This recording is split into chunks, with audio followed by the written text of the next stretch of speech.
and enjoy the webinar. Okay, so let me quickly start by introducing our first keynote speaker, which is Ambassador Hospels. André Hospels is the ambassador for the Kingdom of the Netherlands to the United States, based in Washington, D.C. Ambassador Hospels grew up as the son of a flower trader, which has introduced him to international trade at a young age. He studied political science in Amsterdam, specializing in international relations, and he joined the Ministry of Foreign Affairs in 1987. Previously, he was, among other things, ambassador to Vietnam and to South Africa, and he became the ambassador to the United States in 2019. André, the floor is yours. Liske, thank you very much for that introduction, and great to see so many people from both sides of the Atlantic, including many states, as you refer to, as I read in the chat. Great to welcome you all here at this seminar. And I would say that one of the few advantages of this pandemic is that we can have meetings, digital meetings like this, and talk to each other via Zoom or other digital means. Today we are here, of course, to launch the guide that we have developed, the Adaptation for All guide. We've done that in collaboration between the embassy, between the American Flood Coalition, and between the Dutch enterprise, the firm Arcadis. And I think it's a great example of a collaboration between the government, a private sector, and a non-profit organization.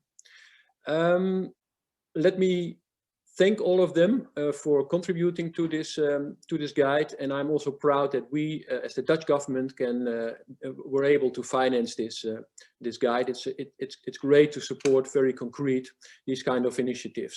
And the initiative is, of course, focused on strengthening resilience of communities. And the question that is then always crucial: how do we strengthen resilience in communities?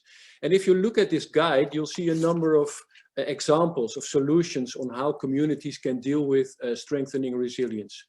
For example, if your community has a problem with managing the stormwater, whether it's summer deluge or spring showers, well, this guide offers some concrete examples of how communities can solve this challenge. And another example is that if your community is one of the communities in your region that needs to work together to solve a problem, whether it's riverine flooding or whether it's sea level rise, it shows concrete what communities can do to work together. And I think that refers also to the Dutch model, what we call the polder model. And the idea of the polder model, which we have kept for more than 800 years, is that you try to keep your feet dry and learn actually new ways to live with the water. And our farmers first used it. And instead of one farmer reshaping the landscape that he's working on to protect only his farm, what he does, often then at the expense of his neighbor, what he did and what he does now is work together with his neighbor, join forces, and try to figure out how you can both save the farms and the environment. So that's what this guide can help to do for communities from every size, whether small or large. And I see this guide in that respect as a starting point. And I hope that during the webinar today, we will learn more about real life examples of building flood resilience. Now, I understand that the mayor of Nags Head in North Carolina is here today in one of the breakout sessions. He will share his experience. Mayor, I'm still looking forward to visit the Outer Banks. Since the corona, traveling has not been easy, but I'm sure I'll put it high on my list once traveling is more easy again in the United States. And then in another breakout session, we'll have our Dutch colleagues from Rijkswaterstaat.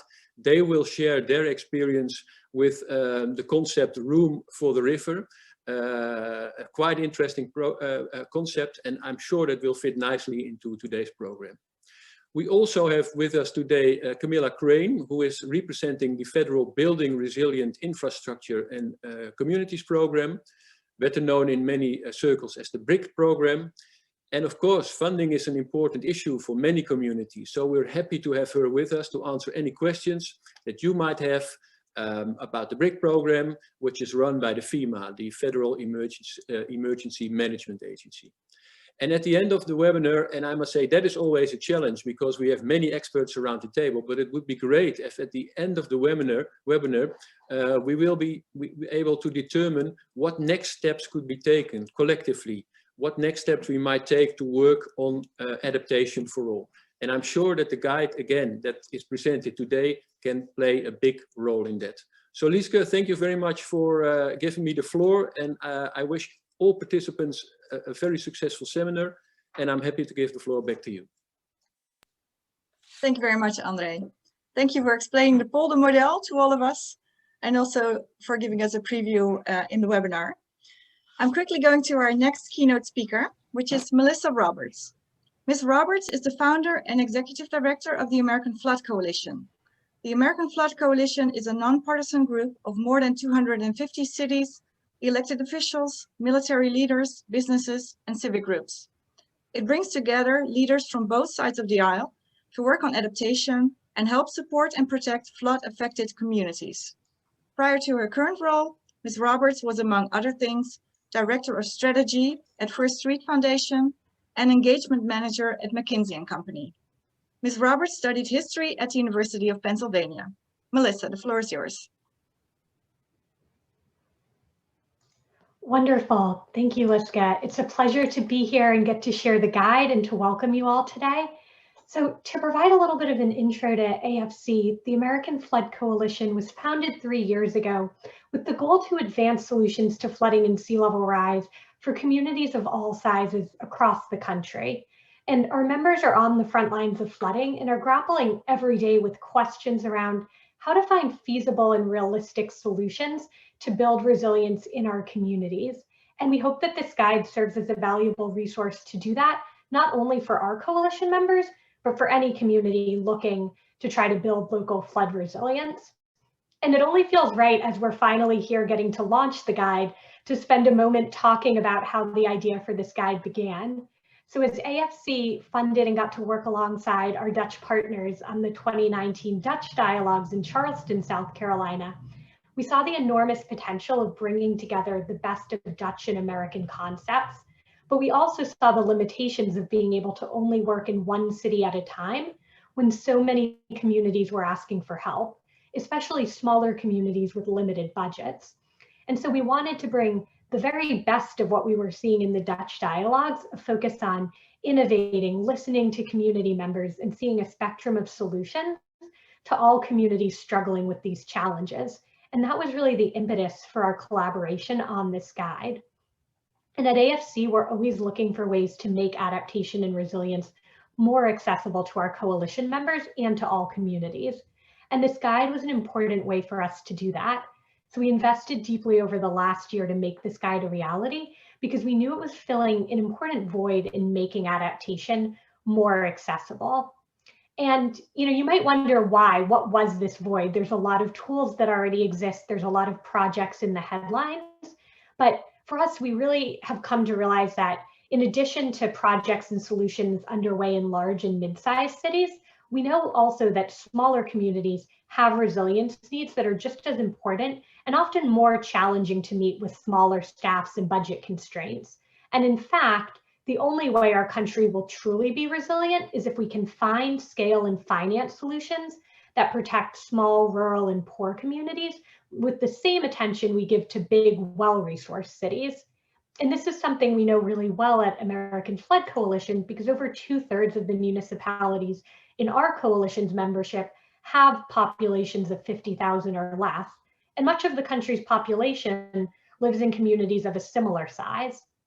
And to just offer a really concrete example of why adaptation for all matters so much, when we think about a storm like Hurricane Sally hitting the Gulf Coast, it impacted more than 100 different jurisdictions across 2 states.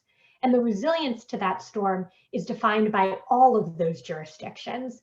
It takes just one jurisdiction where critical infrastructure fails or people can't move out of harm's way to create a devastating toll.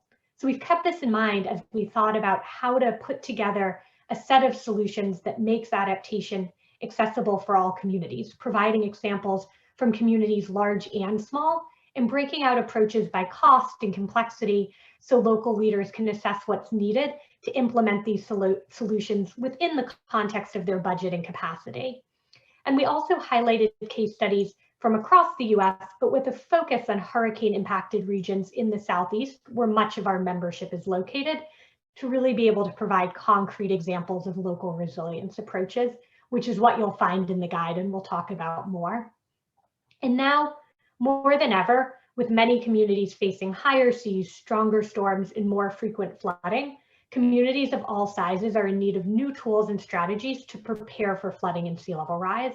So we're so proud to have worked in partnership with the Dutch Embassy and Arcadis to produce this guide, and most importantly, to be able to celebrate success stories and examples from the United States and the Netherlands. So I'm so glad that you're all here with us today, and I hope no matter what type of community you represent or where it's located, there's something here that can serve as a jumping off point and help accelerate your work on resilience, which is so vital. Thank you. Thank you very much, Melissa. And thank you for sharing what the American Flood Coalition stands for and why we developed the guides. Let me quickly go to our next speaker, which is my colleague, Saskia Pardaans. Ms. Pardaans is Senior Advisor on Infrastructure and Water Management at the Netherlands Embassy. She focuses primarily on water management and climate adaptation. Previously, Ms. Pardaans was Chief Representative for the Netherlands Business Support Office in Houston, Texas, promoting business opportunities between the Netherlands and Texas. Ms. Pardaans has a background in sales, marketing, communication, and international relations. Saskia, go ahead. Thank you, Liska. I'm going to share the screen. One moment, please. Okay, good morning, America, and good afternoon, everyone in the Netherlands and people from all over the world, what I learned. My name is Saskia Pardaans. Water became a very important part in my life since we've been living in Houston. We've experienced Hurricane Harvey, some major floodings, and during Tropical Storm Imelda, I got flooded with my car. And recently, we also experienced another wave of water. No water for days during the Arctic cold in Texas. I'm going to trying to get to the next. Okay, sorry. During this presentation, I'm going to tell you something about the Netherlands, the partnerships with the United States, and I'm very proud, as all our partners, to introduce the guide Adaptation for All, How to Build Flood Resilience for Communities of Every Size.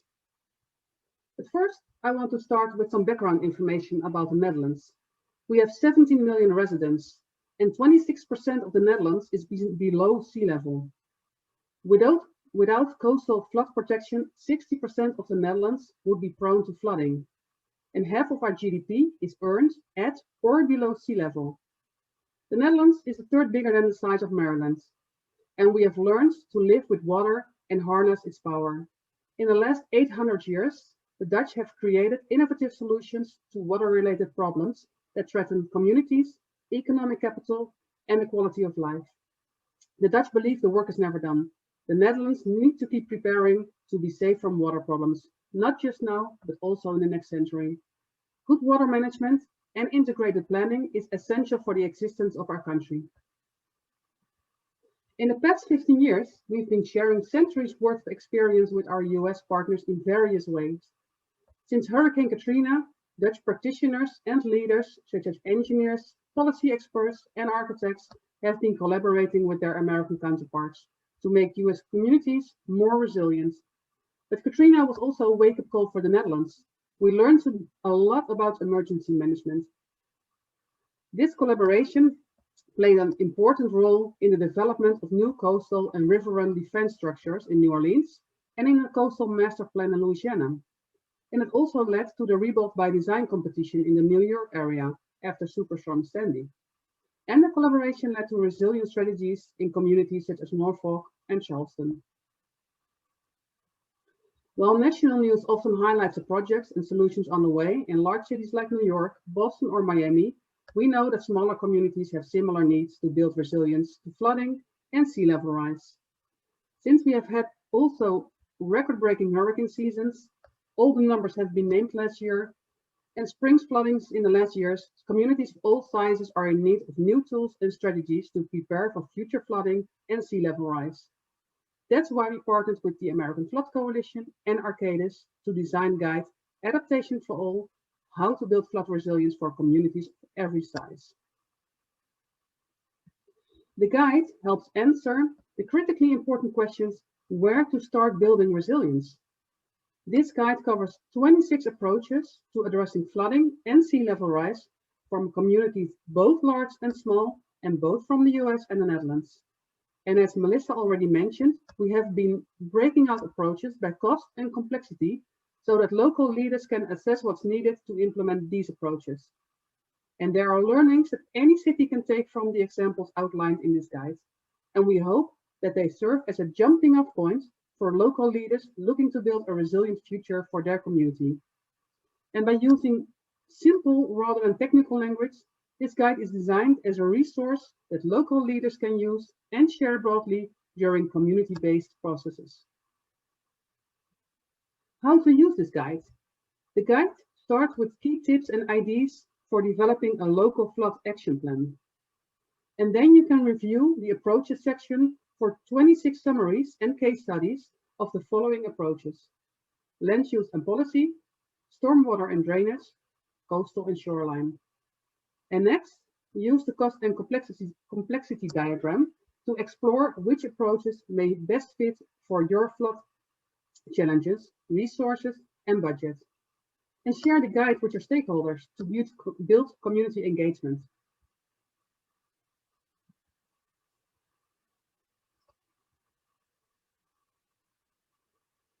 These approaches are described based on the following characteristics: scale, from system, building, to municipal or to state. All the ranges are there. Investment types, public, private, or maybe a combination of that. And also operations and maintenance from high, minimum, or low efforts. Federal funds, incentives, or technical assistance are also included. And additional information resources are there, so you can read some more if necessary. By combining the shared experience of Dutch and American resilience experts into practical approaches for smaller communities, we hope to include more communities in the discussion about turning flood risk into opportunities to shape the future as places to call home. Thank you so much for your time. During the Q&A, you can ask questions, and at the end of the webinar, we'll share the link to the guide. Back to you, Liska. Thank you very much, Saskia, and thank you for giving us some first insights into the guide. I see I didn't receive any questions yet in the chat, so let me remind everyone you can put your questions in the chat while I go introduce our last speaker, which is Camille Crane. Ms. Crane is Section Chief of the Building Resilient Infrastructure and Communities, also known as BRIC, at the FEMA headquarters in Washington, D.C. Ms. Crane worked for FEMA Region 6 and Region 4, and she was State Hazard Mitigation Officer for the Commonwealth of Kentucky. Ms. Crane has over 20 years of experience with FEMA's HMA grant programs. She studied history and public administration at the University of Kentucky, and I'm told she is a proud member of Big Blue Nation. Ms. Crane, the floor is yours. Thank you so much, Liska. And thank you so much for the invitation today to come and talk to you about one of the programs that FEMA has, the Federal Emergency Management Agency here in the United States, to help build resilient communities.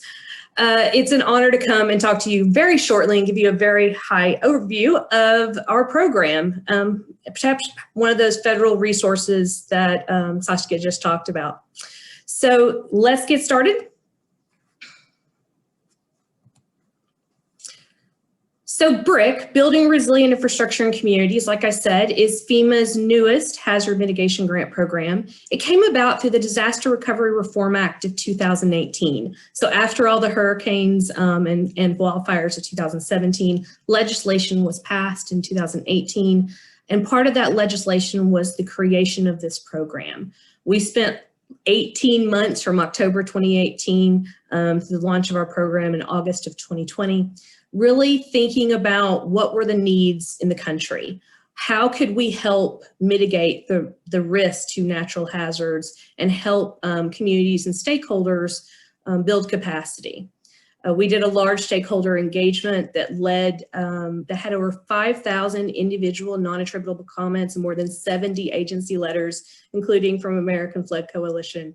And from all that, we built our program on 6 guiding principles.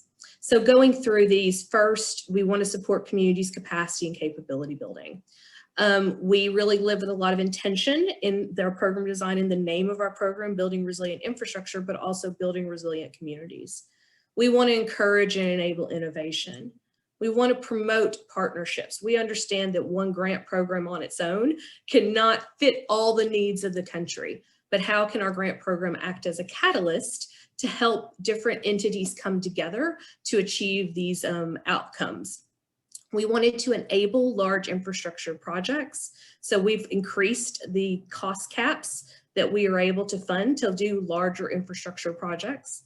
We wanted to maintain flexibility. We are in our program design have built a program that can continually improve and that will learn from itself year upon year and grow also with the needs of the country.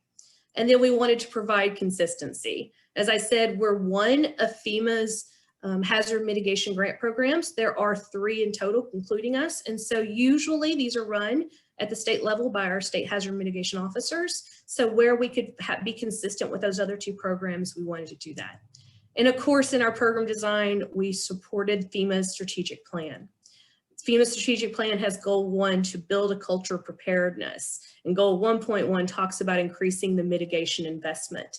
And we are a part of that solution. We wanted to ready the nation for catastrophic disasters. And also, of course, in program design, we wanted to make sure as we were designing it, trying not to make it too complex and to reduce the complexity of FEMA. When our 2020 Notice of Funding Opportunity came out, or NOFO, we listed 4 BRIC priorities. First, to encourage public infrastructure mitigation. So that is projects that are infrastructure that not necessarily has to be owned by the public, but benefits the public. We wanted to increase projects that mitigate the risk to 1 or more community lifelines. So the community lifelines construct came about during the hurricane season of 2017. And it looks at the critical services and critical paths in communities along 7 different sectors that really speak to the needs for how to respond and recover faster. So we thought, well, if we can mitigate the risk to those lifelines, then there isn't so much of a need to recover. So those lifelines include communications, transportation, hazardous materials, food, water, and shelter, things like that. We wanted to promote projects that incorporate nature-based solutions. When I talk about our stakeholder engagement of more than 5,000, that was a trend that really came through, was they wanted the program to put an emphasis on nature-based solutions. And then incentivize adoption and enforcement of modern building codes.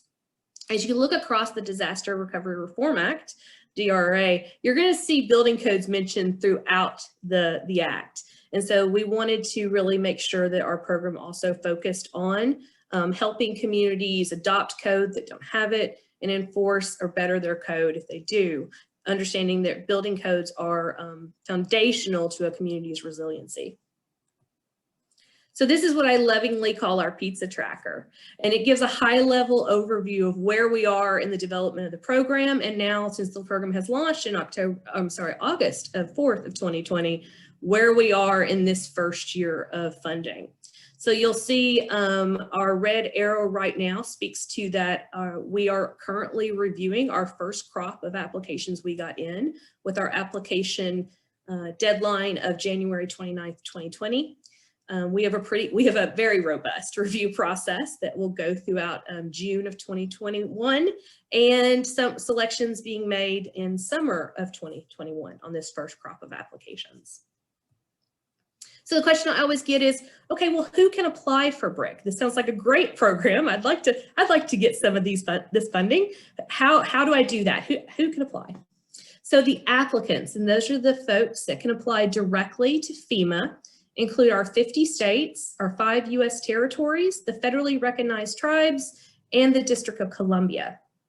So those are the entities that can apply, put an application to FEMA for BRIC. Sub-applicants, meaning these are the folks that develop projects and submit them to an applicant who then will submit them to FEMA, include local governments, tribal governments, other state agencies, and tribal agencies. Who you won't see on this list is private citizens, nonprofits, businesses, academia. But we can absolutely do mitigation with those entities or for their property, for example. It just takes partnership. So that's one of the reasons why promoting partnerships is one of the 6 guiding principles of BRIC. So it would be a matter of like if a local homeowner wanted to do mitigation on their property, they would need to partner with an eligible subapplicant like their county, and then that county would apply on their behalf to FEMA, or I'm sorry, to the state who applies to FEMA.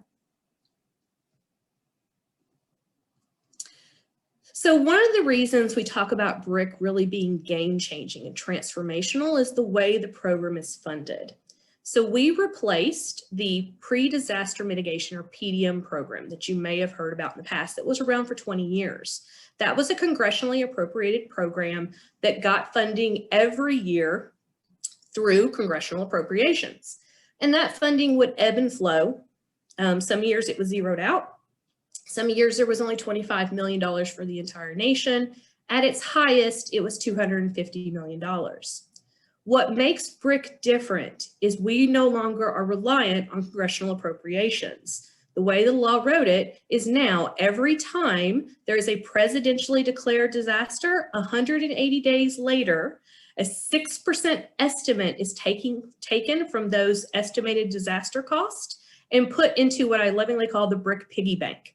So inside the disaster relief fund, we have an account and it gets injections of funding every time a presidentially declared disaster hits 180 days.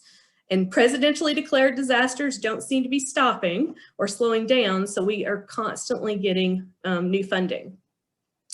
What we were able to do, and then what we do is once a year, we will reach into our piggy bank and scoop out funding and put it in that year's annual cycle of funds. So for this first year of BRIC, our application period was from September 30 to January 29, 2021. So it is closed, but for this first year, we were able to scoop out $500 million, which is twice the investment that ever was put into pre-disaster mitigation before.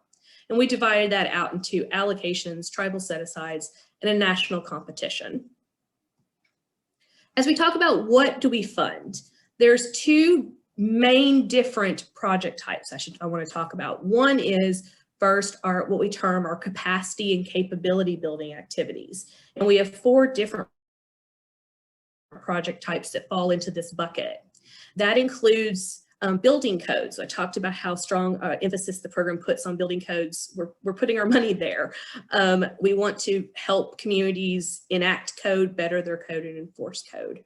Partnerships, another one we talk about that is one of our guiding principles. We also, for the first time, are offering funding to help communities build partnerships. And that was something we heard through the stakeholder engagement. You know, how do I get a partner? Well, let us help you with funding to do that. Project scoping is the idea that you know you need to do something, but you're not quite sure what that something is. So this is funding that's given up front as seed money to design a project, to do the engineering, the benefit cost analysis, the cost estimates, put the application together to then potentially put into future cycles of funding. And then mitigation planning. We've had mitigation planning since the Disaster Mitigation Act of 2000, and we are supportive of mitigation planning and the incorporation of mitigation plans and the integration of mitigation plans. Then there are the actual projects that we fund as well. So a lot of people would ask me, well, Camille, you know, do you still fund what you used to fund? And the answer is yes. You'll see a copy of our guidance on the screen on your left. That's the hazard mitigation guidance last updated in 2015. It has a checklist in it that has a list of project types. We still fund all of those. In addition, we fund new things as well. I've talked a little bit about some of the project scoping and building codes, but we also have through the DRA additional wildfire and wind and earthquake early warning. As we stress the importance of innovation, what I want to tell people is just mostly pay attention to what is in the blue box to the right. At the end of the day, our projects must be cost effective, eliminate the risk and damages from future natural hazards, be built to one of the latest 2 consensus codes for whatever that project type is, align with the hazard mitigation plans at the sub-applicant and applicant level, and meet all environmental and historic preservation requirements. Another piece of the program I really want to talk about quickly is something I'm super excited about, and that is the piece of the program that is non-financial. We know for a lot of our communities, the bar to put forward an application, they're just not there yet. They definitely need help, but they need more hands-on technical assistance than grant funding. So we built something in our program called non-financial direct technical assistance. And for this first year, 2020, we're going to be able to select up to 10 communities, 1 in each FEMA region, that we will go, whatever that might look like, and help them with a certain need. We left the aperture open. It just had to be the realm of natural hazards resiliency. And it was basically, they had to write a letter and submit it into an email box that described their needs and their commitment to partner with us through the process. And this is something we hope to continue in the program and build upon from year to year, and eventually be able to build a peer network of communities that receive this technical assistance. I want to leave you with a list of resources. So on our BRIC website, we have created what we call program support material. They're easy to read, 4 to 7 pages, that really outline some of the different components of our program that are different or new from what we've done before, including the building code and partnerships activities. Our competition is based on a 200-point system. So we wanted to be very transparent. So we have program support material out there for what we call our BRIC technical criteria and our BRIC qualitative criteria. We also have an information sheet out there about the non-financial direct technical assistance. So this, I know you're going to get a recording of this, you're going to see a lot of different links here that are really supporting the BRIC program. And then of course, I'll end you with our BRIC website, which is easy enough, hopefully, to remember at fema.gov/BRIC. So Lisa, I'll turn it back over to you. Thank you, Camille, but I'm going to turn right back to you because we do have some questions about BRIC. Here's one by Julie Reichert. She asks, does the BRIC funding include natural infrastructure projects such as living shorelines to mitigate flooding? Yes, it does. In short answer. And one of the things I will also promote is we have something called our mitigation action portfolio, which is available on our BRIC website. It is a collection of 42 case studies that is multi-hazard, goes across the country, has projects from small to large. And that was something that we created as responsive to stakeholder feedback that really highlights different project types that we feel are representative of the BRIC program. And you'll see project types like that in it. Okay, great. And another one regarding BRIC. This is from Charlene Milliken. Does the proposed project have to be in a community's hazard mitigation plan, or can it be a new project that aligns with their hazard mitigation plan? So aligns, you don't have to have verbatim, you know, like 1, 2, 3 Main Street listed in the hazard mitigation plan, but it needs to align, meaning that if it's a flood project, the plan identifies flooding as a risk and does a risk assessment on it. And then it talks about what is the community's mitigation strategies. So it may talk about that it is different drainage projects, for example. But so it has to align both with 2 plans, basically, both the local plan, which is at the sub-applicant level, and the applicant plan, typically a state. Tribes also have plans. Okay, I also have one more question of my own, if that's okay, because you were explaining that you are now going through the review phase, first application round, and I'm curious what the aspects are you are looking at to judge the applications. Absolutely. I talked about that we have a robust review process, and it actually contains 4 different elements. We started in February with what we call eligibility and completeness. That's done by our FEMA regions. And that is where they spent 3 weeks going through all the applications, just determining basic eligibility. So was the sub-applicant eligible? Did they have a hazard mitigation plan? Was the benefit cost analysis attached if necessary? And is the project type eligible? once we get past that, we then started scoring our applications through our 200-point competition scoring. We scored our first 100 points on what we call technical criteria. And these are 8 different priorities of the program, such as you could get points if it was infrastructure, if it had mitigated the risk of community lifelines, if it included nature-based solutions. We looked at what the applicant's building codes were, what the sub-applicant's BSEGs or building code effectiveness grading schedule score is. We had points for if the community was small and impoverished to help kind of level the playing field. But we scored that first 100 points.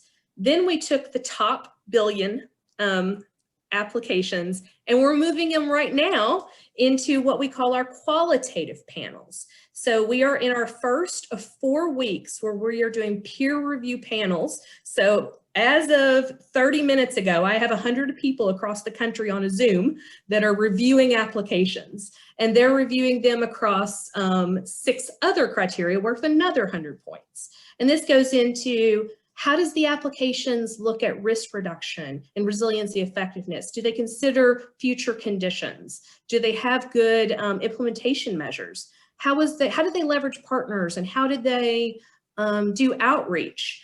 And then what are their populations impacted, and have they recognized vulnerable populations to help create equity in their project?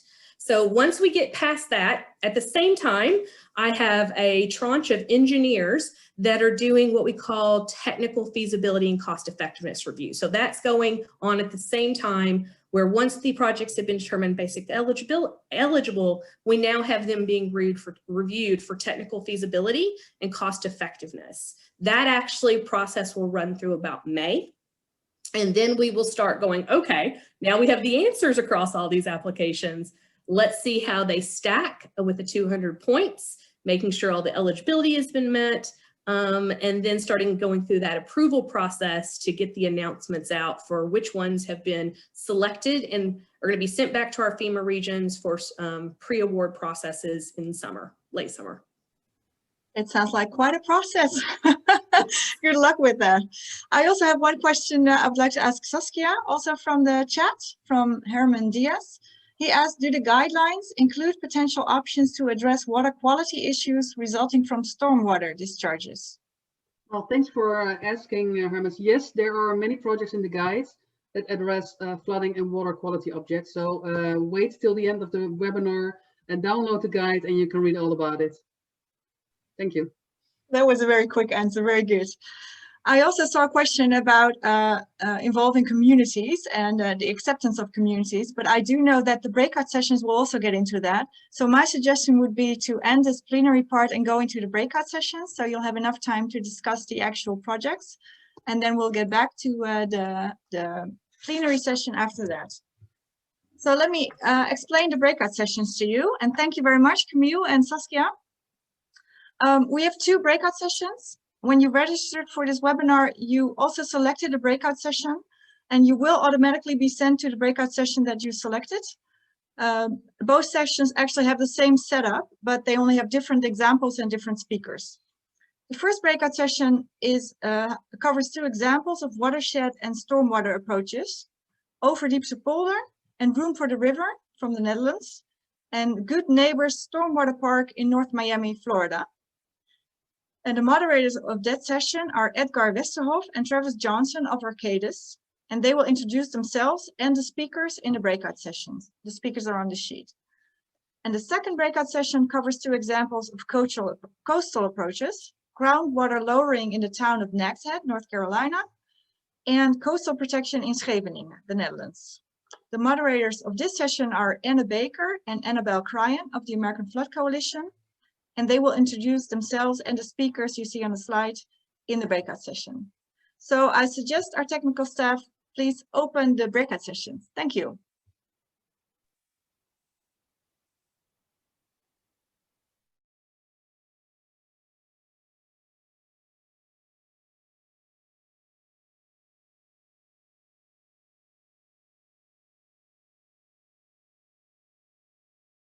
Participants to speak directly, so please just keep using that chat function as folks have already been doing. to submit your questions for the speakers, and we'll then address those after both presentations are complete. If you have any technical questions, you can send that message to everyone, or you can direct chat our host, who is Lorraine, as well, and she is more than happy to help you. And from there, now for our featured speakers. As has been mentioned, the Adaptation for All guide includes case studies and examples from the US and the Netherlands, and many of those in the guide are coastal.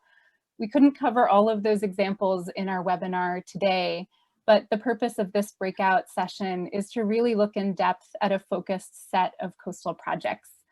And so today we're so thrilled to have speakers from the town of Nags Head, North Carolina, and from Rijkswaterstaat, a public agency in the Netherlands, for those of you who are not familiar, that's focused on water and infrastructure. And with that, Annabelle, I welcome you to introduce our first speakers. Thank you, Anna, and good morning, everyone. It's my pleasure to introduce our two speakers from the town of Nags Head, North Carolina. Mayor Ben Cahoon is a native of Hyde County, a lifelong North Carolina resident, and has lived in Nags Head for 32 years. He currently serves as Nags Head's mayor and has previously served multiple terms on the Dare County Board of Education. As president of Cahoon and Caston Architects, he's a graduate of NC State's College of Design and has been in practice for 33 years, most of those on the Outer Banks. In 2019, he was awarded the AIA North Carolina Gail Lindsay Award for Sustainability, and in 2021, he was elevated to the American Institute of Architects' prestigious College of Fellows. David Ryan serves as the town engineer for the town of Nags Head. He's 25 years of practical civil engineering experience in the coastal environment, working within both the private and public sectors. Mr. Ryan has extensive knowledge addressing issues in the areas of water resources, stormwater management, and capital infrastructure improvement projects. Mr. Ryan is a licensed professional engineer and is a graduate of the State University of New York Polytechnic Institute. And now I'll turn it over to Mayor Cahoon and David to share their presentation.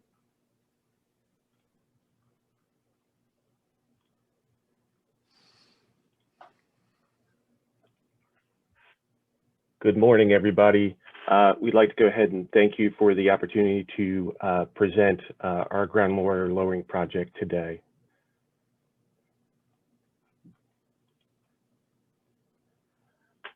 I'd like to start off with a little bit of background about the town of Nags Head. Nags Head is located in the northeast corner of North Carolina. It's bounded by the Atlantic Ocean to the east and the Roanoke Sound to the west. And it's located on a thin strip of barrier islands known as the Outer Banks. It is home to 3,000 year-round residents, which inflates up to 40,000 year population during the summer tourist season. From an infrastructure standpoint, we have 55 miles of drainage infrastructure within town, most of which leads to either the Atlantic Ocean or the Sound. Of our properties that are developed in the town, approximately 80% of those are served by on-site wastewater systems, otherwise known as septic systems. And 90% of the town is developed with a mix of 80% residential and 20% commercial, with approximately half of those developed properties developed prior to 1980. At this point, I'm going to go ahead and pass it over to Mayor Cahoon, who's going to give some additional commentary.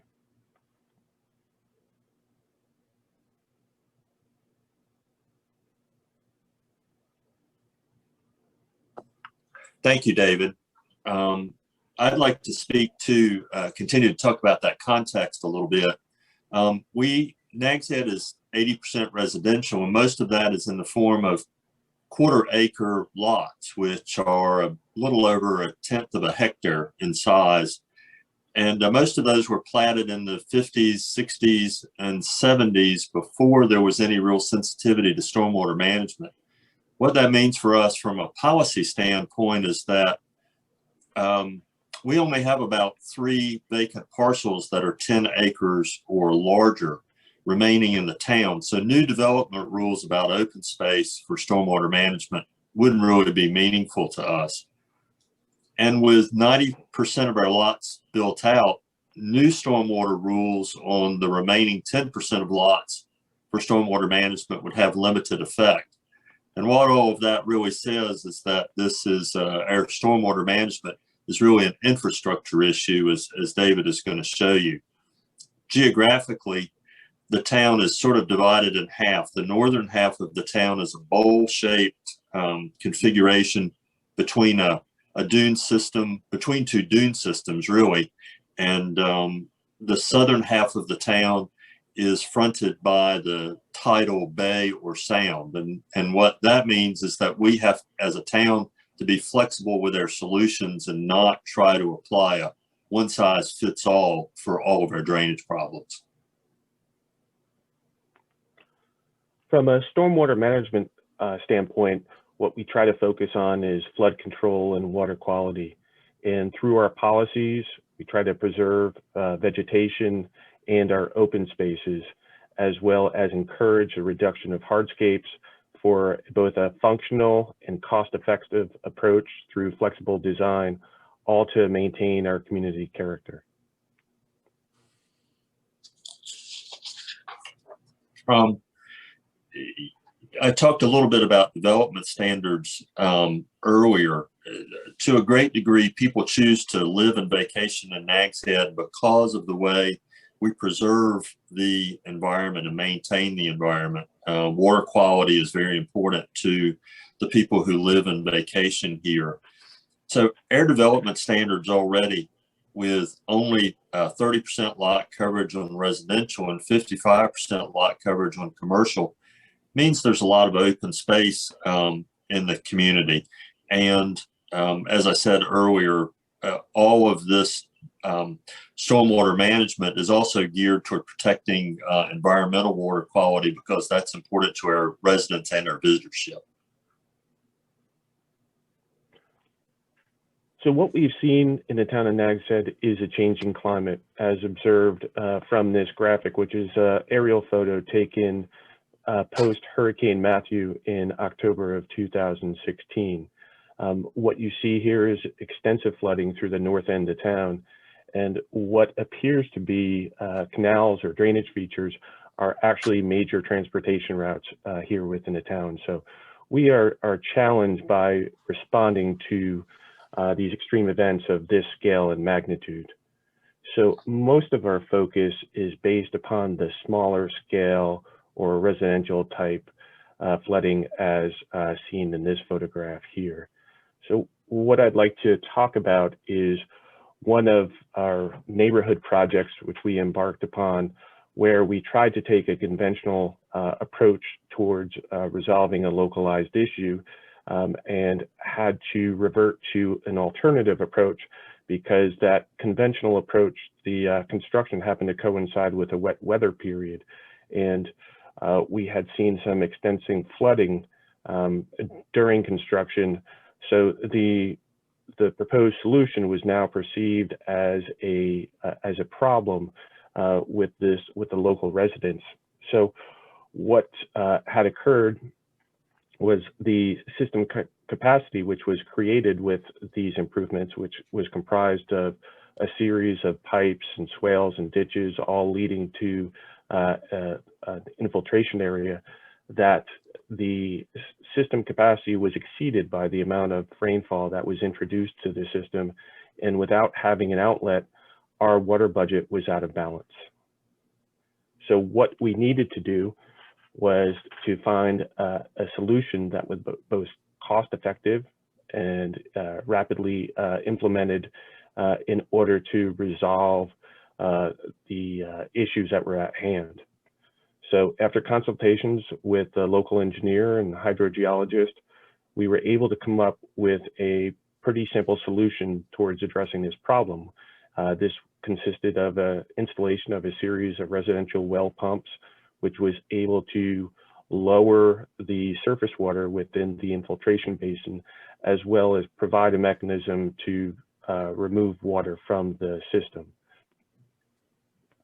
And essentially what that system looks like in operation, as shown here in this profile view, is when we have a rainfall event, or in advance of a rainfall event, we are able to manage the water table by lowering it locally, and when sited adjacent to a stormwater feature, are able to manipulate the water surface levels within those features and create excess capacity for these extreme type events that we have been seeing. So in this case, we're drawing down the groundwater. It's connected to a force main, which is then flowing water to an upland undeveloped area. In plan view, I've got a graphic here on the left-hand side, and the initial system is located in the lower left, and that's outlined in purple, shows the schematic of the system, including the pipes and swales leading into the infiltration basin, which is depicted in light blue. And you can see we have some symbols in yellow and blue. Those depict the well locations, which are drawing down the water within that infiltration basin and discharging to an upland area, as shown with the outfall designation. After evaluating the performance of that system over several years and having some relatively good success with it, we were able to bring a companion system online in the neighborhood to the north, again, trying to resolve a localized problem as it relates to flooding. And so there was another system which was implemented along an existing drainage ditch with a series of wells installations that we were able to expand upon the tributary area and be able to successfully find a better balance with that water budget in order to mitigate a flooding that we had historically seen. One of the things that the town also did for the project outlined in blue, about where you see the words control panel in the upper right-hand corner, the town purchased a lot that was low-lying and flood-prone to preclude its development. We knew that if it was developed and filled, that it would just exacerbate the problem that we were trying to solve. Buying that lot and preserving it also contributed to lowering the density in the neighborhood and in a modest way, contributing to the open space, but in a very significant way, it helped this drainage project succeed. And for folks who are trying to do this for other communities, you know, different parts of this have different funding sources. Installing the pumps and the wells and the pipes may have funding sources that are related to water quality and stormwater management. Purchasing vacant property to preclude its development and help your project succeed has a number of other sources. So it helps to spread around the cost and give you greater resources. So as we look towards the future, there are many factors that we have to consider, to include climate change and sea level rise, and look at the different sources of flooding that we have in the coastal community, whether it be rainfall-based, coastal, or groundwater resources. Groundwater being a key component because that affects or can affect the performance of our wastewater systems, and all of which can impact water quality through the interaction between stormwater, wastewater, groundwater, and surface water interaction.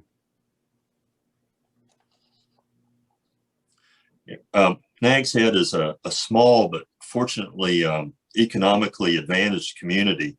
But even with our resources, we're beset by these environmental factors. And so how do we react? And we have chosen to react in a multifaceted way with an integrated approach. That's the first thing. We also do beach nourishment, which is another part of preventing certain forms of flooding and protecting our infrastructure. We have not forgotten that we also have an estuarine or bayside shoreline that's a substantial source of flooding, and we are engaged in a study to see how to improve that shoreline and flood resistance and its sustainability as the water rises. we've engaged in partnerships in order to fund these projects, local government, the state, federal agencies. We beat the bushes fairly thoroughly to find the resources to put these projects in place. We also importantly partner in research with the Coastal Studies Institute and the University of North Carolina. Their programs have, their research programs here on the ground have been very beneficial to us in improving what we're doing. And I think the most important thing is for us as leaders to be engaged with our community, to help them understand, to communicate the nature of the problem, the nature of the solution, to ask for patience, because we have to explore solutions and it takes a while to implement these solutions from time to time.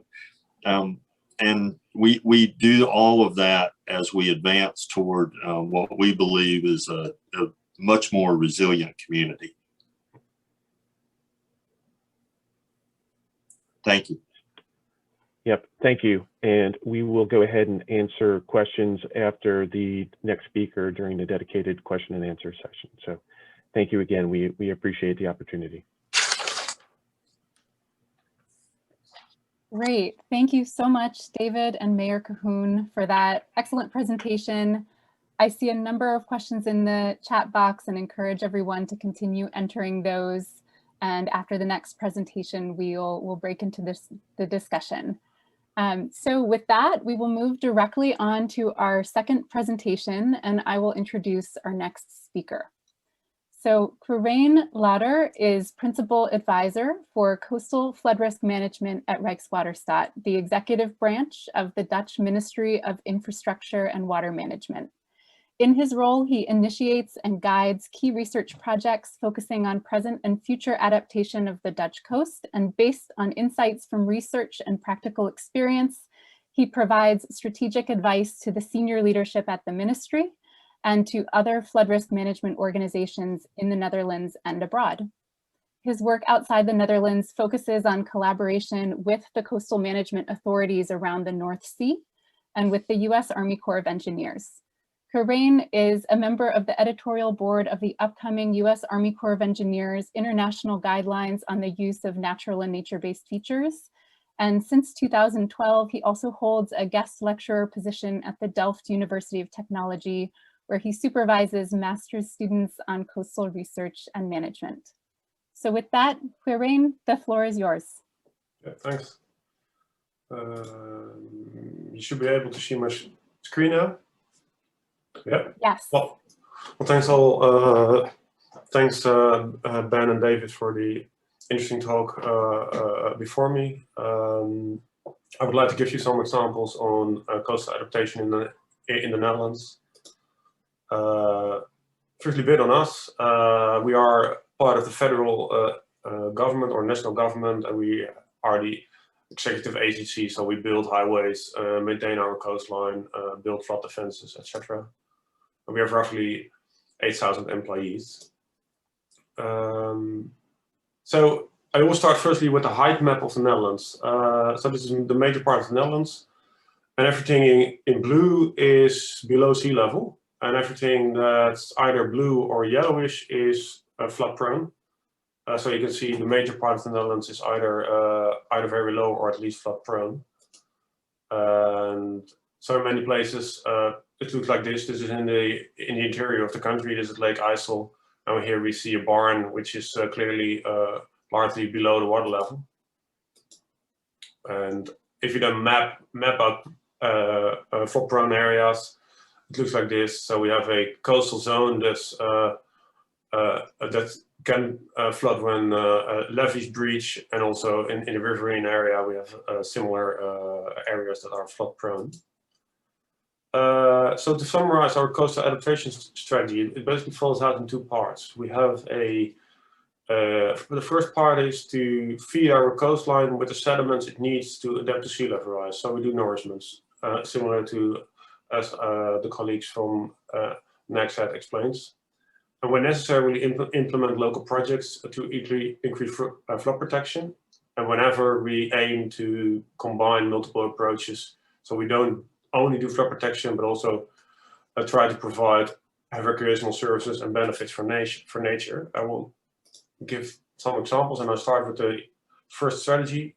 Basically, I would summarize it like this. So we have sea level rise, and we just want our land to grow at the same speed as the sea is coming up. And to provide an example of that, this is in the northern part of the Netherlands. Here we have the hinterland, which is roughly at sea level or below sea level. We have a dune system which is quite big for American sizes, but this is a smaller one in the Netherlands. It's quite high. It's high enough to prevent storm surges, but you can see it's heavily eroded. We see a dune scarp here. There's beach fencing here, and we have between the groins there is not so much sediment. So this is an eroding area, and in the end, obviously, this is resulting in major risks for the Netherlands because all the rest behind it is flood prone. This is actually the same area 30 years later. And what we did in these 30 years is feed the coastline with sediments. And what you can see, by continuously bringing in sediments, you can see a whole new dune system evolving. So over time, it's actually possible to create a natural area that also provides flood protection. So this is a general line. More project-based examples. This is also further in the north. This is the Hondsbossen and Pettermerzeewering, which is an old levee from the 18th century. And it was not up to standards anymore. And instead of raising it again, a new dune field was installed in front of it. So we have a new dune area with all kind of amenities and dune habitats in there. So combining the nature-based solutions with the traditional engineering. Another example is near Katwijk. We're going further to the south, somewhere here in the country. We had a levee also. This is a coastal town. This is a coastal town. It's a bit bigger than Nexthead, but probably 30,000 people, inhabitants. A levee was built, and here on this side actually, a levee was built. Behind the levee, a parking lot is built to mitigate parking issues, and a dune was built on top of it, ending up in a architecturally nice area where we have walkways and combining nature-based areas or nature-based flood risk mitigation with coastal planning issues. And then the Scheveningen case, which is also part of the guideline, we had a similar approach. Although Scheveningen is a bit more urban, it's a bit like the Dutch version of Coney Island, although without natans for eating hot dogs. But it's similar, has a similar appeal. So it's a leisure area. What was done? The beach was widened. A flood defense wall was built into the former boulevard, which got a wavy design, so view changes over time when you walk there, and it became a really important area for leisure for the local inhabitants. Well, obviously these are examples, but it's also important to look at what kind of challenges do we face. And firstly, I would like to go into the challenge of combining long-term and large-scale perspective with present-day issues. We have long-term challenges, we all face it, in the Netherlands, especially sea level rise. And it also, let's be honest, it really takes time to formulate strategies. In our case, it took decades to come up with a national strategy. It's also really important that we defined where the benefits are and which agencies are responsible for that. And since we think it's a national asset to maintain our coastline, is that we, as a national government, we take a lot of risks on more nature-based solutions, which are sometimes more risky than traditional engineering, and they need monitoring and adaptive management. And we, as a federal government, take the risk upon us, but we team up with the local communities to come up with designs. And that brings me to the second part, how to allow for alternative designs. When you really want to work together and to partnership, as an agency, you should be willing to change your design when local agencies ask for it or come up with alternatives. So that's a key part of our way to try to work together with from a national perspective and a local perspective. And the next step is to really make a step into integrated approaches. For us, it became really important that we've found co-funding from really different sources. So not just flood risk management, and in the case of Scheveningen, a lot of funding came from the city renewal funds. This was these areas needed an upgrade, and city renewal funds from the city of The Hague were leveraged into this project, so a real integrated solution could be found. And that brings me to the next step, our discussions. Well, I hope I've inspired a bit for our presentation today and discussions, and I really hope that Next Head can inspire the world again, like more over a century ago, when you taught us all to fly. And wonderful. We can all go over to my contact information, and we can maybe go to the questions and discussions. Perfect. Thank you so much, Lorraine, for that great presentation and for ending us on an aspirational image and note as well. Yeah, and really appreciate the thoughts on not only Scheveningen, the multi-purpose beach project in the Coney Islands of the Netherlands, but also on some of your ideas on longer term coastal planning context at a regional and national level. I think we heard really a similar theme in the presentation from David and Mayor Cahoon, who described groundwatering lowering efforts in Nags Head in the context of longer term beach renourishment and also of the one water approach. So I think we're hearing similar themes of projects of different scales and timelines really being integrated with one another in order to build resilience. And also some themes there of shaking the bushes for a diversity of funding sources to really support multi-purpose projects. So for our first question from the audience, I think it's helpful to return to the question from Jim Height in San Diego from before these presentations. His question was, some of the ambitious coastal flood protection projects, such as those in New Jersey, have been rejected by communities because they'd impact public access to waterfronts, cherished views, and other features. What are some key principles to ensure that communities accept new flood protection infrastructure? And I'd love to direct that question to each of our speakers to hear if there have been cases in the projects that you've worked on where not all community members may be convinced or supportive of a particular flood risk reduction effort, and to hear from you some approaches you may have taken to collaboratively developing those projects to address those concerns. And just for simplicity, I'll direct the question to David and Mayor Cahoon first, and then we'll go to Corinne. Sure, this is Mayor Cahoon. I'll speak specifically to beach nourishment. We in Nags Head have a really robust system of beach access facilities, parking lots, dune crossovers, restroom and changing facilities.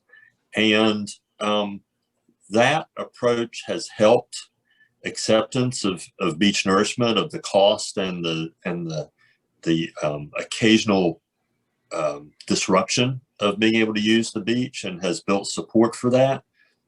Other communities that have not developed the access infrastructure struggle a little bit more than we have, because their residents and others who are participating in the funding, they don't like putting sand on the beach when there's no access, when there's limited public access.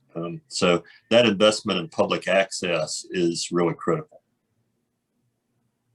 And to expand on that, community engagement is key, especially when we talk about beach nourishment. Having community meetings as well as engaging with the general public pre, during, and post-project, I think is really critical to the overall success.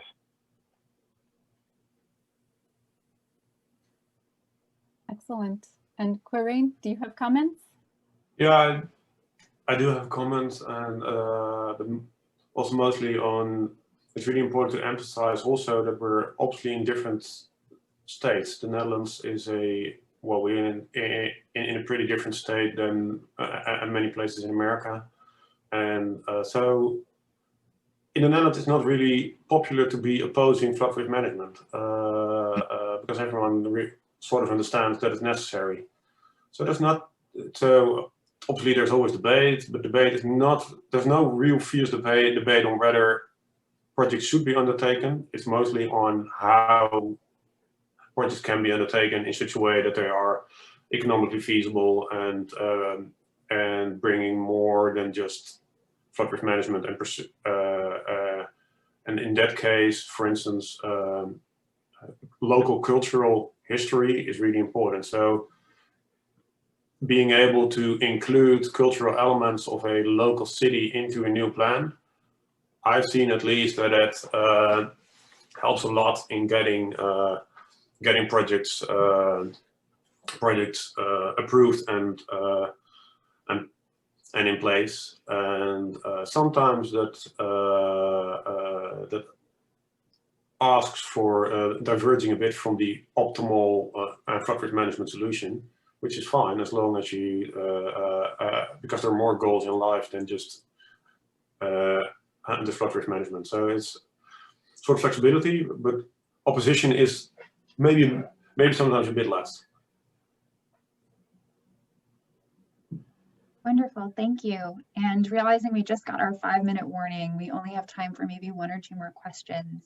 And so I will take one from the chat to target towards Mayor Cahoon and David around how your community may be considering working with other neighboring communities, keeping in mind the Dutch approach of working with a larger group, perhaps within the Outer Banks or across state lines, anything like that. I'll start, and I'm sure David can speak to this as well. Nags Head was the first to undertake beach nourishment because our beach nourishment is locally funded. We don't get federal funds for beach nourishment other than for repair. And after we went and the local community saw the success, they followed us.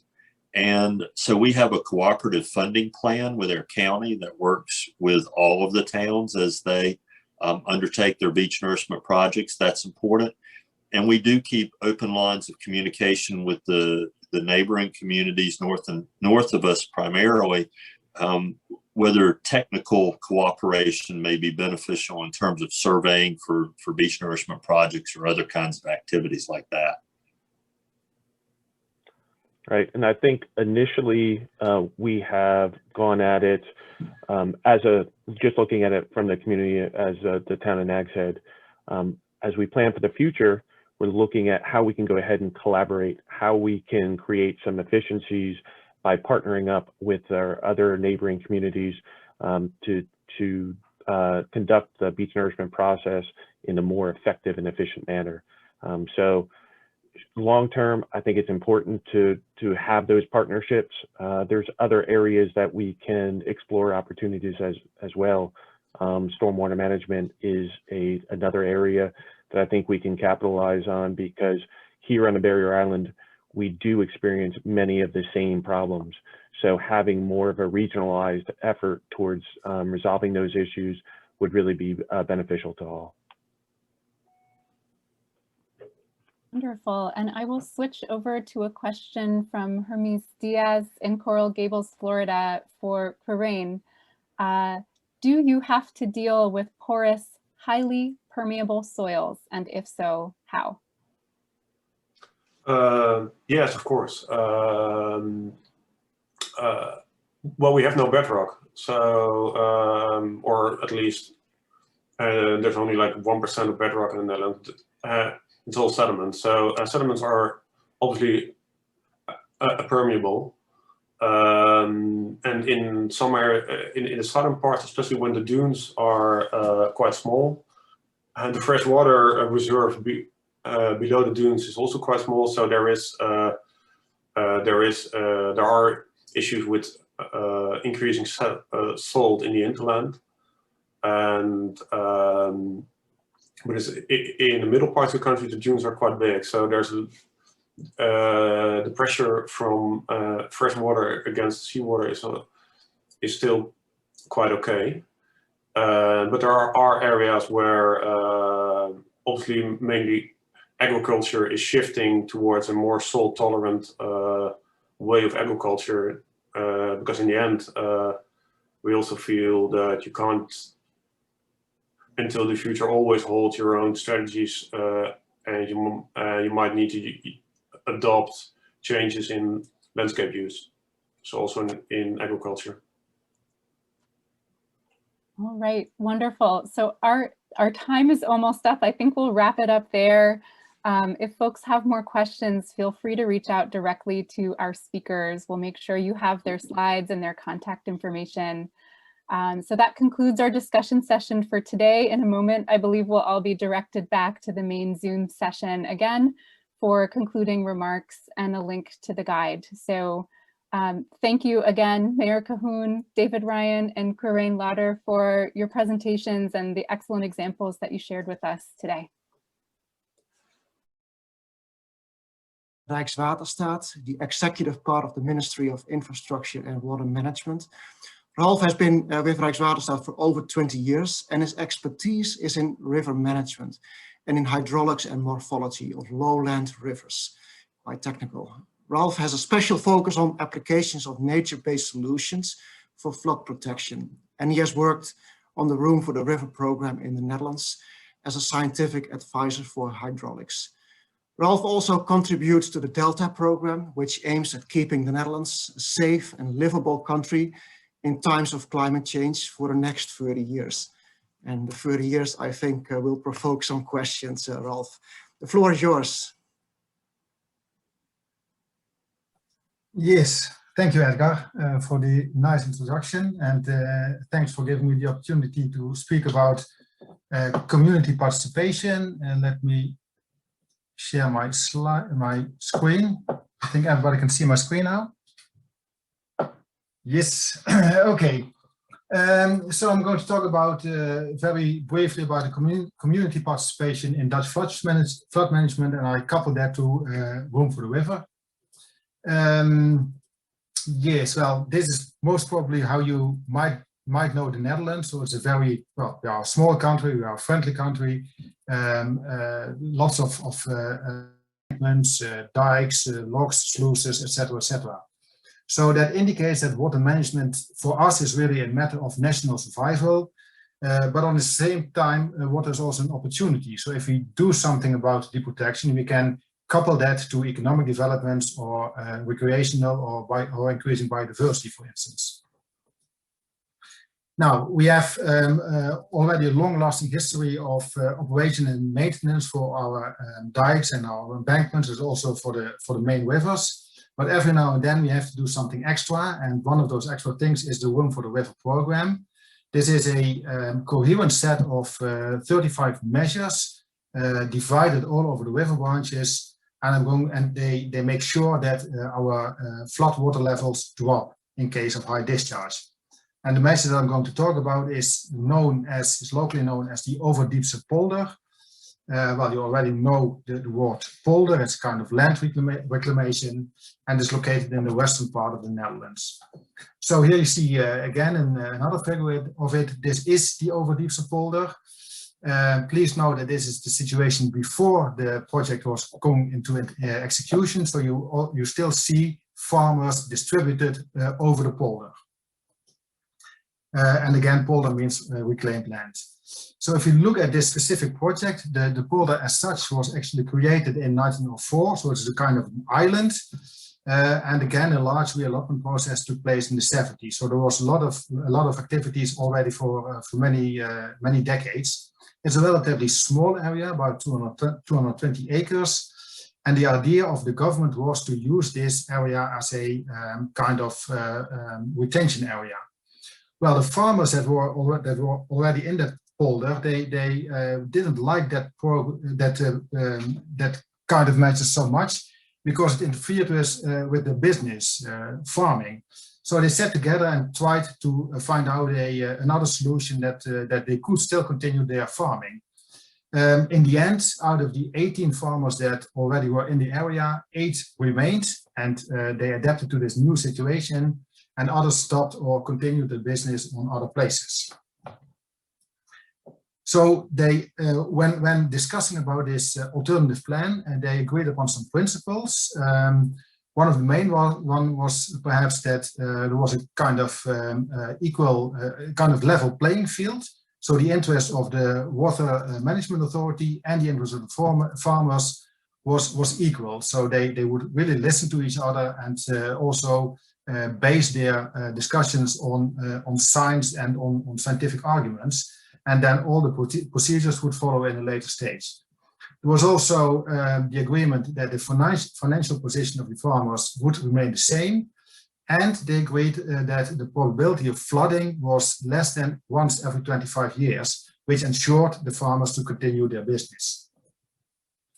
So this, I think, is really an example of building flood resilience, not only for communities, but also by communities.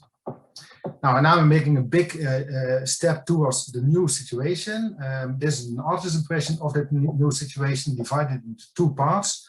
On the left-hand side, you see the normal situation in times of low flow. So we see a reinforced dike actually on this side, and this dike is connected to newly built mounds on which the farms are built. So these mounds and the farms are always stay dry, and they are always accessible by this road. And then in times of high discharge, this area can flood because the dike on this side is made lower. And of course, in that situation, the cattle has to be brought up to these mounds.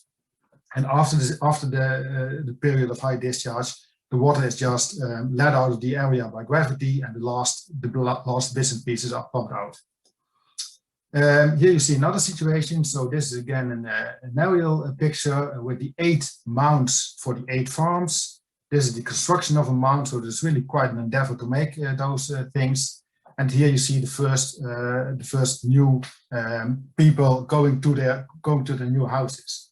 And this all came at a certain cost. So the total project cost was about 130 million euro. And you can put that in respect to the 2.3 billion euros that the total room for the river costs, but it's still quite a large amount of money. And then of course you can say something, well, was this project a success? Well, there are pros and cons. First of all, it was quite a long process. So the whole discussion took about, well, 5, 6, 7 years. And then we had, of course, to construct the measure. A lot of discussions about the distribution of the land, who gets what, how is it going to be divided, where goes the land to of the farmers that leave and who stays. Sometimes that really went into detail. So what is the height of the grass in times of the winter? Because if the grass is too high, it might cause too much resistance for the flow. And there was tension every now and then between the authorities and the farmers and among the farmers themselves. In the end, I think it all went very well. The rules for compensation were discussed also in very much detail, because one of the elements was that the cows might need extra food to climb the mounds whenever they have to be evacuated, let's say, to the farms.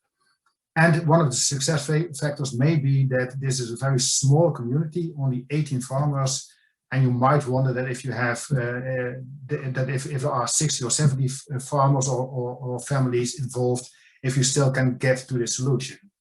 The project itself had quite an international outreach. A lot of foreign delegations came to visit and try to learn about the experiences of this project. And in the end, we are looking at this setting of the project. So please note that there was no farm inside the area. All the farms have been relocated to this part. You see the reinforced dike to the right side, and you see the lower dike to the left side. And that means that whenever there's a high discharge, this area can flood along, and hence reducing the flood water levels upstream. And with that, I would like to thank you for your attention, and I'm open for any questions that you have. Yes, and actually, Rolf, we'll go into the next presentation right away here, and then we'll open up the floor to questions thereafter. Sure. So our next presentation is taking a trip across the Atlantic to the city of North Miami, Florida. And we're going to hear from Debbie Love, who is a city planner with the city of North Miami. Debbie is a certified planner with over 30 years experience in urban design, land use planning, and development. She served as the project manager on a wide variety of planning initiatives throughout Florida, including regional, citywide, and neighborhood master plans, comprehensive plans, land development code rewrites, water supply plans, sector plans, waterfront revitalization, resiliency and sustainability plans, floodplain and hazard mitigation strategies, as well as other projects. She has served as the project manager for the North Miami Good Neighbor Stormwater Park, which is what she will talk about here today. So with that, Debbie, I'll turn it over to you if you want to share your screen. Well, good morning, and Trevor, thanks for that great introduction. Really do appreciate it. I'm going to talk to you a little bit about, as Trevor said, Good Neighbor Stormwater Park. But before I tell you about the park, let me just set the stage a little bit for what is actually happening in the city of North Miami. See if I can get this thing to move. So sorry. There we go. All right, the city of North Miami is located in South Florida. We're a coastal community. We're about 10 square miles. We're located in Miami-Dade County. We have about 62,000 residents here in the city. The vast majority are minority, lower income, high percentage of poverty, which certainly doesn't help when you're trying to do any type of development or projects here in the city. We really are a city that is a tale of two cities.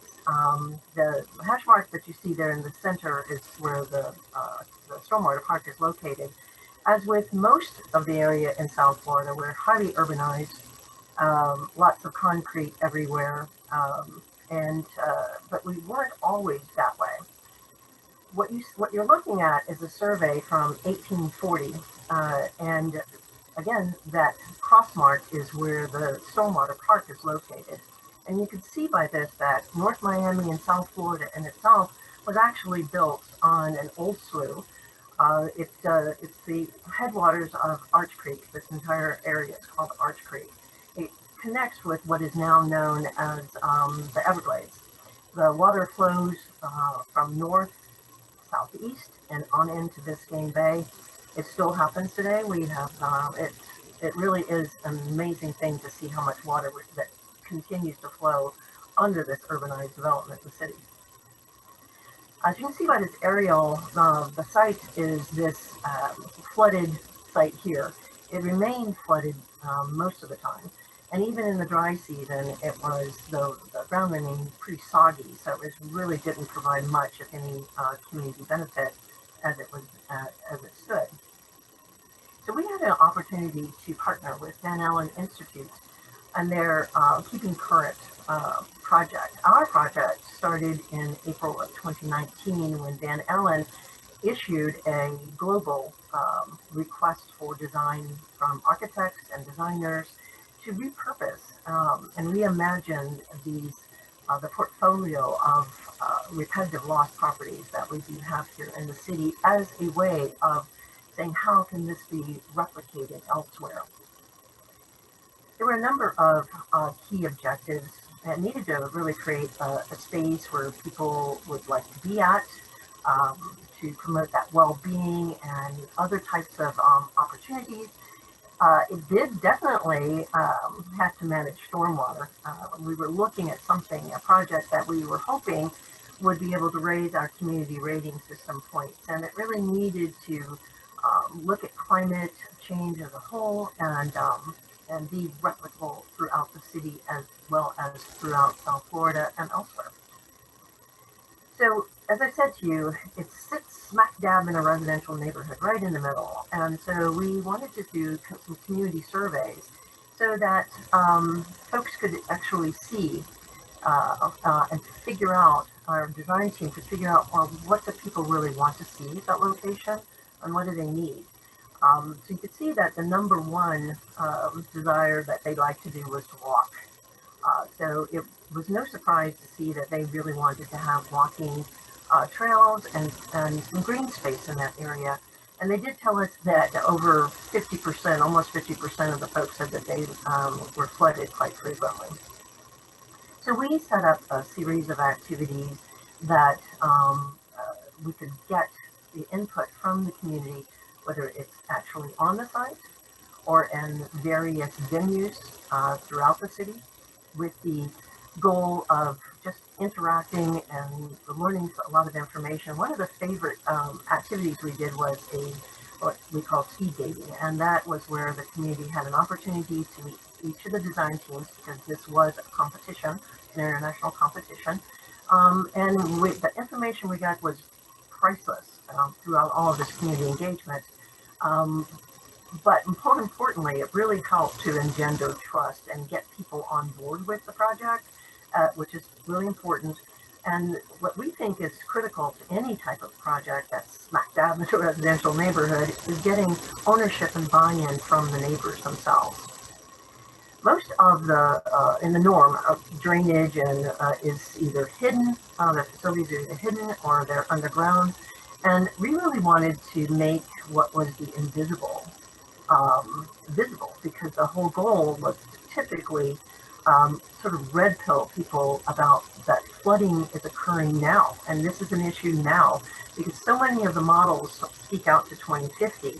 So throughout, to making it visible, what we did was, you can see we installed a bioswale that runs throughout the site. The stormwater system consists of above ground piping that this big giant blue pipe that you see here actually is both for seating as well as it provides a play experience, and people can actually see this. The end product of the design is this basin where the water flows into that basin that would normally be spread all over this neighborhood. As you saw that before, this site was perfect for that location, and the artists that we collaborated with in this project, those elevation markers that are in the pool actually help provide an opportunity for continual education about how much water this site actually does hold. And it, interestingly enough, we discovered that once the basin was actually this dirt moved out of the way, is when we dug, the water table was 18 inches below the surface. And we discovered that the water actually moves back and forth and up and down with the tides, and that's far inland. This is sort of how the site lays out. One of the critical pieces of this, and the most interesting piece of this project beyond the stormwater, is the restoration of various biomes that was prevalent here in this area prior to development and has disappeared over time. So we decided to have this fabulous block party to celebrate the grand opening on December 15th in 2019. It was fantastic, a lot of fun. We had music, games, and people really enjoyed it. However, what you see here now is, what I'm showing you here is some of the artistic elements of the interpretive signage that was designed by a local Haitian artist. We're very proud of it. And some of these pictures I'm going to show you now actually are just some of the elements in the park. This is from the grand opening. These are going into through the various biomes. People use this all the time. This is families love it. It is well loved and very well used. However, within about 10 days, the efficacy of the park was really challenged. It was designed initially to hold 150,000 gallons of water and protect 20 surrounding property owners. As I said, 10 days after our ribbon cutting, the largest rainfall event that was ever recorded in North Miami happened, and it dumped 4.5 inches of rainwater in 1 hour. So what you'll see here is you'll see the pipes actually were underwater. And the critical piece of this was that the drainage for the road, as I said, it was designed for 150,000 gallons for the surrounding property owners, but the drains in the road were plugged, and so it actually took the water from the road as well. So it far outperformed what we anticipated it to do. And instead of water standing for days and days and days as it would normally, this is what the park looked like one day afterwards. It's received a lot of publicity. We've had a lot of visitors from federal, state, local governments come and visit the park to see how they can replicate this type of project in their communities. And we're kind of proud because it won an APA Award of Excellence for Sustainability for the project. We have now thought about how we're going to do this on a grander scale. We've identified some opportunities that 1840 survey is underlying this outline.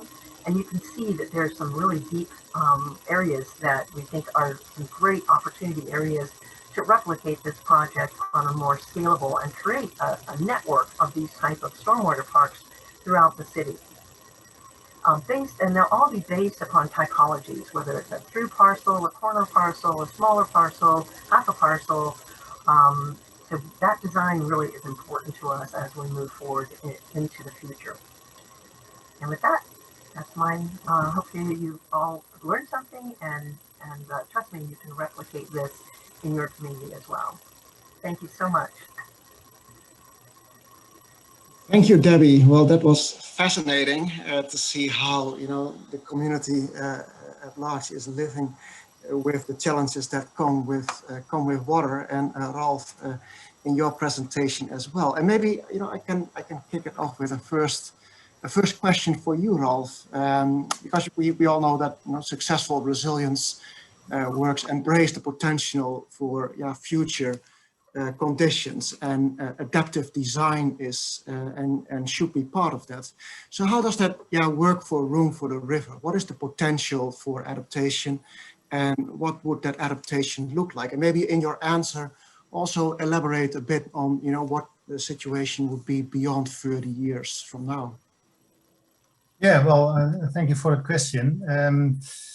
The interesting thing is that Room for the River was actually a response to events that happened in 1995 when we had very high discharges. And in order to to mitigate for that, we studied what should be done, and then we came up with the Room for the River program. In that program already, some parts of the country were reserved for future measures, which were not yet part of the Room for the River program as such. And actually, after Room for the River, we started a new plan, kind of a successor, and that is called the Delta program. And in the Delta program, we are really looking at the future of the Netherlands in 2050 or even beyond that, and study what kind of things need to be done. So on one hand, Room for the River is a project that has been carried out and is now finished. And now we are already looking at the future and are going to study what kind of additional measures we need to do in order to keep our land safe and also livable. And in that part, in the National Delta program, there was really a lot of attention for adaptive delta management. So we are investigating all kinds of pathways to that future, and also try to build in the flexibility whenever we see that climate is changing fast or sea level rise is faster, and then try to see what kind of pathway we should take in order to get to the right condition. So Delta program goes until 2050, but we know, and we also know from the National Panel on Climate Change, that they are already looking ahead to 2100 and even beyond that. So we take all those scenarios more and more with us and try to anticipate on that.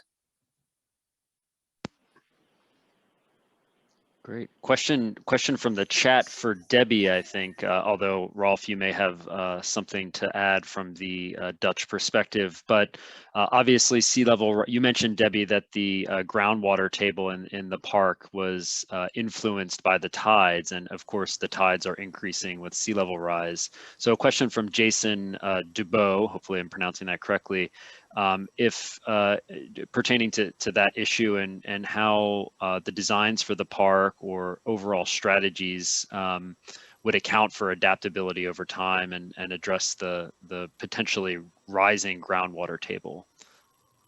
Well, thanks, Jason. That's an excellent question, because when we were doing this, the design actually looked at what is happening here in our modeling that we've done.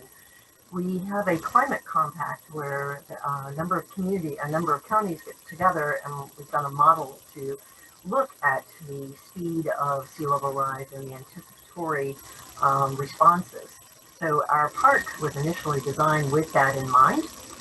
We did note that in the last 20 years, the groundwater table has risen 1.5 feet. This has affected so much of the community, including septic systems. So this project needed to be scaled and designed such that we are looking forward through our the modeling and reflective of that modeling.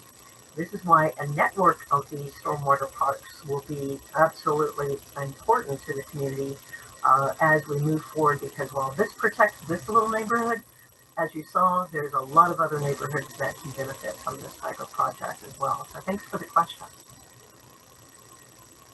Yeah, good. And I see another question here from the chat from Mary Champkina.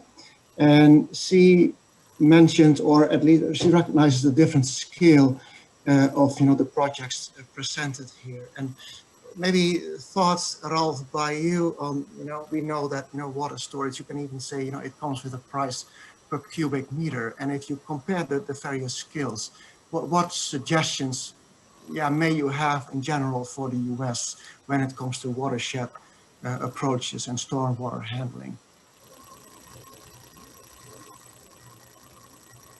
Yeah, so that's a tough one. That's a tough one. I think one of the success factors of our program is, well, first, of course, the fact that we have the country that we have. So we are a low-lying country and really have to do to execute proper water management in order to survive. We don't have that many rivers, I would say. So we have the Rhine system and we have the Meuse system, and actually they form one kind of delta. So we always speak about the Rhine-Meuse delta that we can do things about. On the other hand, I would always advise that if you do something, you should look at the catchment as a whole.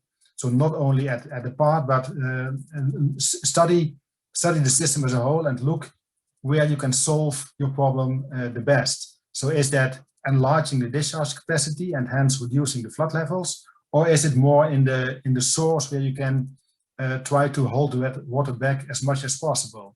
I think the position in the catchment determines what kind of a solution fits best. And that is actually also one of the main elements of the Building with Nature program, or the nature-based solutions program, that nowadays gets more and more attention, and that really focuses on that. So what kind of measures can you apply in what kind of river systems? And they differ considerably over the system itself, and also it also has to do with legislation and that kind of thing.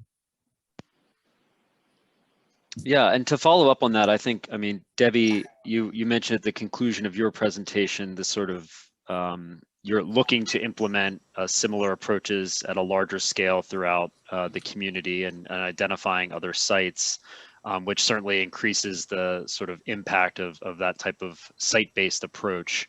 Can you talk a little bit about, for communities that may want to do a pilot project as the beginning of a larger scale initiative around this type of management technique, what would your advice be as sort of a first step to get started? Well, the very first step, of course, is to consider your neighborhood. Consider where where your pilot project is located. Because if it is a residential neighborhood, like our pilot project was, how the community envisions the use of that property and that area is going to be absolutely your most important first step.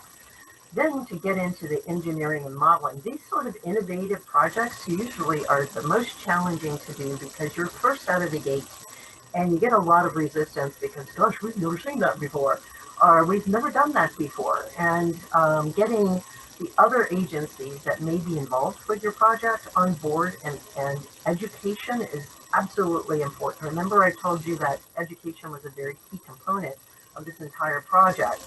So we wanted to make sure people were, as I use the term, red pills.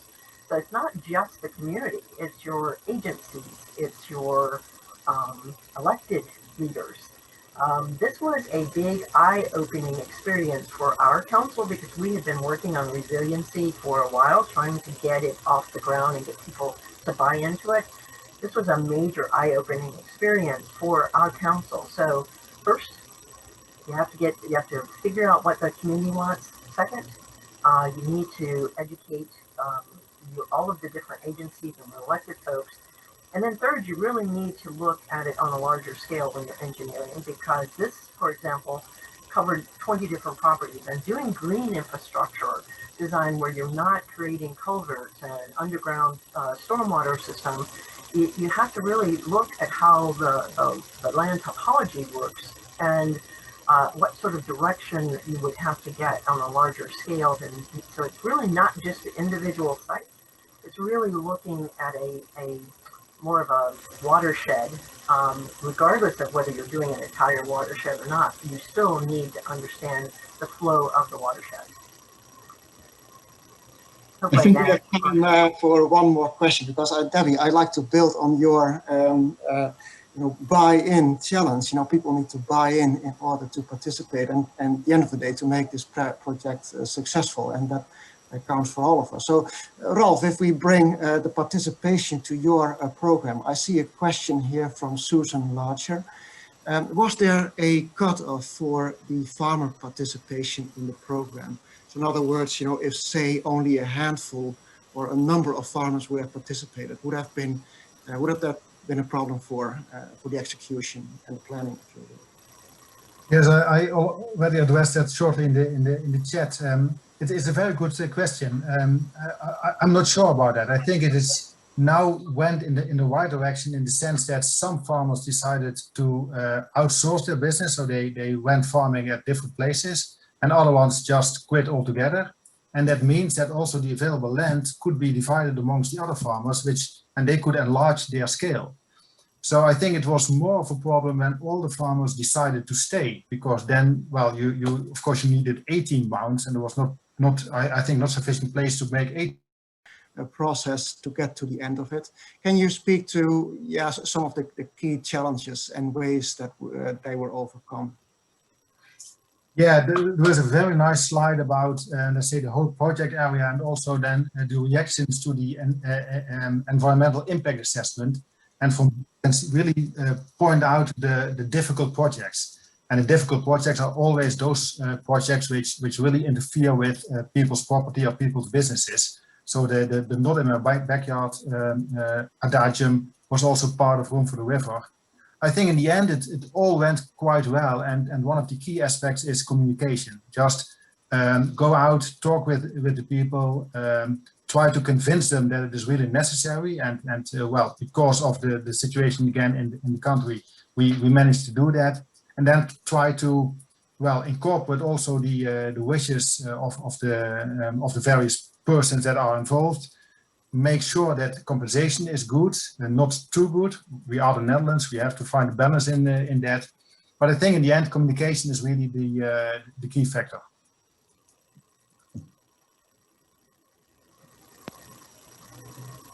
Great. So our breakout is going to be ending very shortly. I don't think we have time for one last question. I don't want to have the answer be cut off abruptly, but I do want to thank everybody for joining us here today, and especially Ralph and Debbie for your presentations. I think you've spurred a lot of questions and great discussion, and I'm sure that you may be getting some follow-up after this from the questions we didn't quite get to in the chat, and apologies for that. So with that, any closing thoughts, Ralph or Debbie, before we're...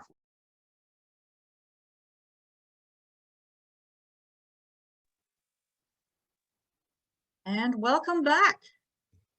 Here we are again. I hope you enjoyed the breakout sessions. The session I was in was not quite finished yet with the discussion. I'm assuming maybe the other one wasn't as well, but I do think we had some nice examples and some good debates, and I'm sure we can get in contact later on to ask some more questions. I have a question for you now, because now that you have an idea of the types of projects that are in the guide, we are interested to learn from you what you think our next steps should be. How should we proceed from here? What do you think the next steps are that we should take?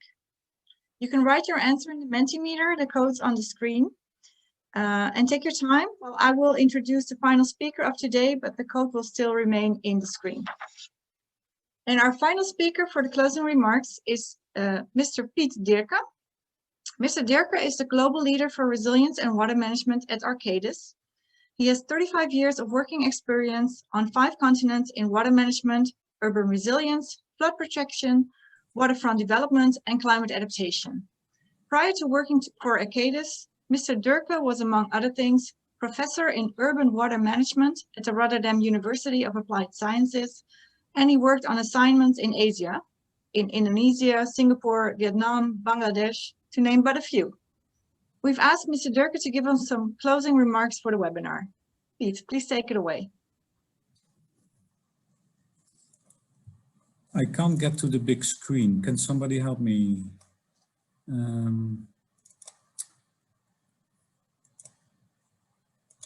Sorry, I have a problem with the screen.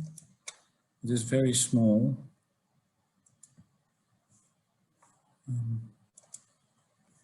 Okay.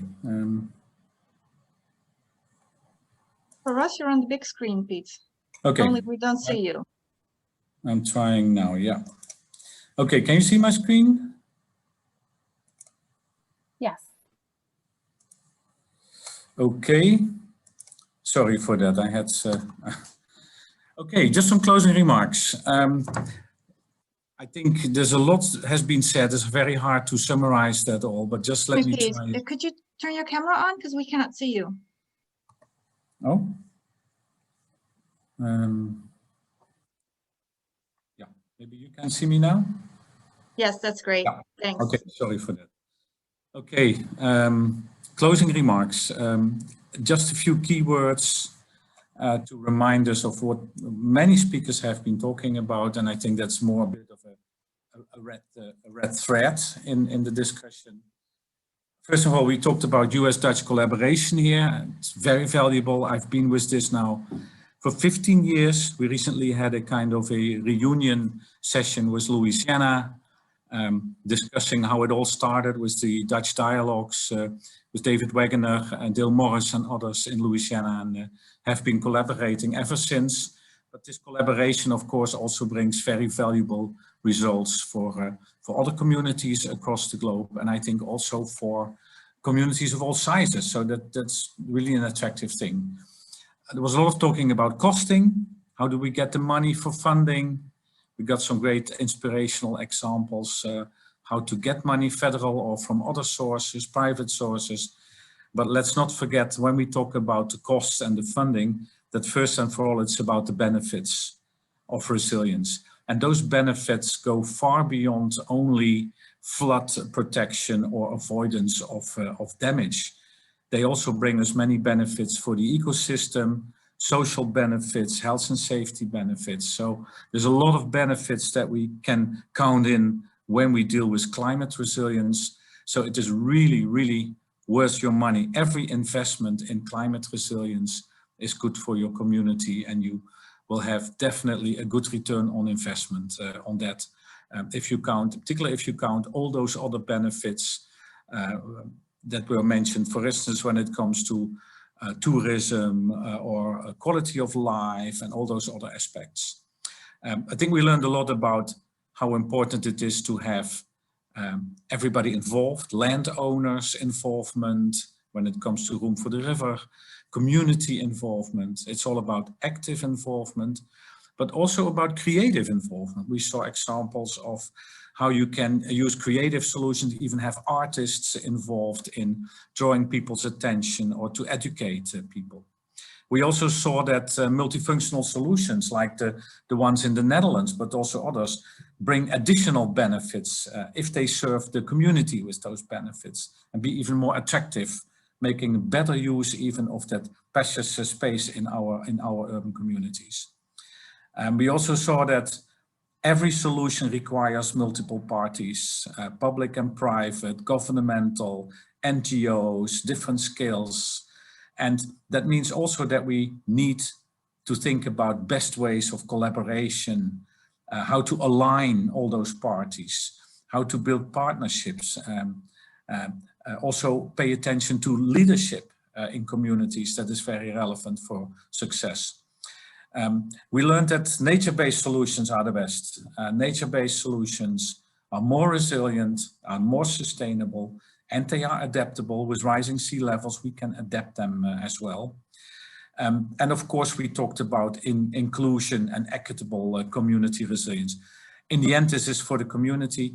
doesn't make any sense that we only bring infrastructural solutions to the communities if we don't include everybody in those solutions as well.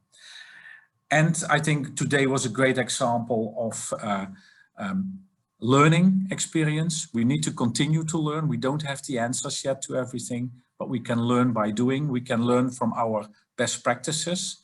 We need to prepare next steps, as we already started this session. So it would be interesting to see where we take this report and the information that we shared today to a next level, maybe to other conferences or to other places to share.